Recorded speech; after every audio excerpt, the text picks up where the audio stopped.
ये अजीम प्रेम जी विप्रो कंपनी के मालिक हैं।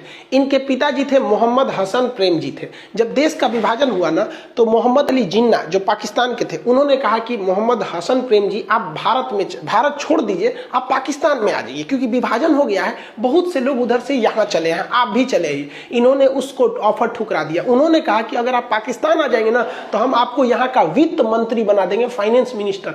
बावजूद इसके इन्होंने इस ऑफर को ठुकरा दिया। उन्हीं के बेटे हैं अजीम प्रेम जी।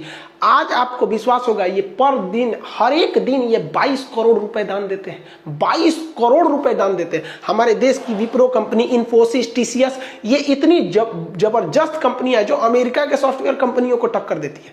आप देखिए इनका क्या धन कम हो जाता है? नहीं हो जाता है। देखिए जैसे एक कंपनी का मालिक होता है ना, वो कंपनी में अगर कोई चीज का प्रोडक्शन कर रहा है तो डायरेक्ट वो कस्टमर को नहीं बेचता है, वो होलसेलर को दे देता है और होलसेलर से कहता है कि तुम कस्टमर को देते रहो, कस्टमर को देते रहो। तो जो होलसेलर कस्टमर को ज्यादा देता है ना, कंपनी उससे बड़ा खुश रहती है और उसको सप्लाई देते रहती है कि तुम और बांटो और बांटो।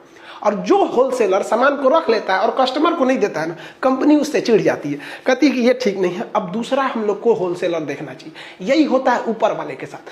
भगवान हर आदमी को पैसा नहीं दे सकता है, जनसंख्या इतनी ज्यादा हो गई है, इसलिए उसने क्या बना रखा है? होलसेलर बना रखा है। किसी किसी को होलसेलर बना रखा है, जिसको हम लोग अपनी भाषा में कहते हैं अमीर आदमी है। अमीर नहीं, वो होलसेलर है। उसको अपने समाज में गरीबों की थोड़ी बहुत हेल्प करनी चाहिए। और अगर आप हेल्प करेंगे ना तो भगवान बहुत खुश रहेगा, कहेगा ये होलसेलर अच्छा है, हमारा मेहनत का काम कर दिया। 100 आदमी को बांटते उससे अच्छा हम इसी को दे दिए, 100 आदमी का पेट यही पाल रहा है, इसको और पैसे दो, इसकी सप्लाई बंद मत करो। लेकिन अगर आप सोचेंगे नहीं दीपावली हमारा त्योहार है, हमारा बच्चा मिठाई खाएगा, हमारा लड़का नया कपड़ा पहनेगा, फुलझड़ी हमारे लिए है, हमारा घर सजना चाहिए, गरीब किस लिए है, इसका त्योहार थोड़ी है, तो ऊपर वाला चिढ़ जाएगा, कहेगा ये होलसेलर ठीक नहीं है। दूसरा होलसेलर देखते हैं तो दूसरे को अमीर करने लगेगा। आप गरीब नहीं होंगे लेकिन आपके सामने एक गरीब अमीर होने लगेगा तो आप कहेंगे कि बड़ी अमीर हो रहा है। बड़ी अमीर नहीं हो रहा है, भगवान तुमसे होलसेलर वाला काम छीन लिए। अब तुम गरीब थोड़े हो गए, क्योंकि एक बार तो पैसा दे दिए लेकिन धीरे धीरे हो गए, उस आपके सामने कोई अमीर हो जाएगा। और अगर वो भी ऐसे पैसे देते रहेगा तो कभी याद रखिए, अगर आपसे किसी का परिवार जुड़ा हुआ है, रोजी रोटी जुड़ी है, तो ऊपर वाला इतना निर्दयी नहीं होता है, कभी नहीं छीनेगा। आपके सामने एग्जाम्पल है, हर दिन 22 करोड़ रुपए देने वाला आदमी, सोचिए साल भर में ही पैसे देते हैं।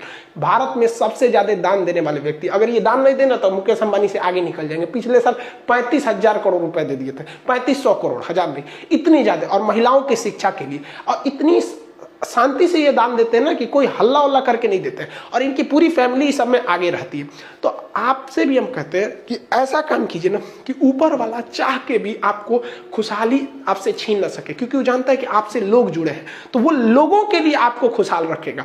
तो इस दिवाली हम लोग करते हैं कि अपने अगल बगल के लोगों को, कम से कम 10-15 बच्चों को भी तो कुछ फुलझड़ियाँ खिला दे देंगे, कुछ मिठाई दे देंगे। इस बार उनको ले जाकर दुकान पर करेंगे, चल बेटा पसंद कर, तुम्हें कौन सी मिठाई लेनी है, वहां पे 2 ही दिला दो यार। हम नहीं कह रहे कि आप 1000 रुपए के दो, 2 ही पीस दिला दो। बच्चों के गरीब को बहुत जल्दी खुश कर सकते हैं, और अमीरों को तो करोड़ों दे दोगे तो उनको पेटे